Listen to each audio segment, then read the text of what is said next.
Okay, so if you're on this lesson, this is lesson D from lesson 8. And so in the previous 3 lessons, you put a unit circle together, and you're going to need that unit circle. If you haven't made it yet, go back to lesson A, get the notes, and then the 3 videos, A, B, and C, will have you put it together. So I'm going to assume you have it and you can get those values, and you should put that to memory, or one of the things you can do is just draw it a few times and then you'll be used to it. But if you'll remember back earlier on in the lessons, I think it was around lesson 2 or 3, we had a table that gave cosine, sine, tangent, secant, cosecant, and cotangent for 30, 60, 30, 45, and 90. Okay, and that may have seemed a little bit random, but if you have to commit that to memory, then it is kind of random, and the unit circle is a great way to evaluate functions. So what we can do for any angle, the cosine is the x-coordinate, the sine is the y-coordinate, tangent is y over x, secant is 1 over x, cosecant 1 over y, and cotangent x over y. Okay, so I want to show you how that works. Just have your unit circle nearby. Okay, so this question is cosine of 150. So I want to look at 150 on my unit circle, and then I want to pull off my x-coordinates. So it's minus square root of 3 over 2. So what's the cosine of 150 minus square root of 3 over 2? Okay, so with the old method, you would have had to get the reference angle, and then you would have just had to have this in memory that cosine of 30 was square root of 3 over 2. That may have not been that hard, but as you move into different type of functions, it starts to be, let's just say, hard to remember.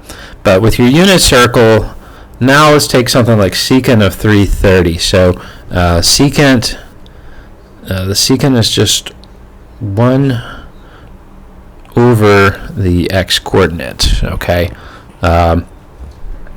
so I go to my unit circle at 330, and I get my x-coordinate to be square root of 3 over 2. Okay, so now I can say the secant of 330 is 1 over the square root of 3 over 2. Now we're going to simplify a little bit here, so I'm going to invert, and then we're just going to rationalize and get rid of that square root of 3. So I have 2 times the square root of 3 over 3. The secant of 330 is 2 times the square root of 3 over 3. All right. Now imagine trying to go to that table and go through and do that and have everything in memory. This is much simpler, faster, and not a lot to remember if you know your circle. So the last one I'm going to do is cotangent of 210. So the cotangent is x over y.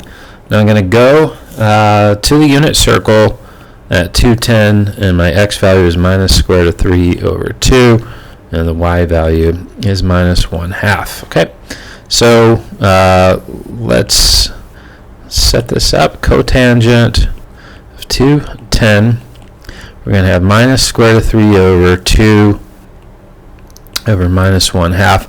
The negatives will cancel out, and I can just invert and multiply.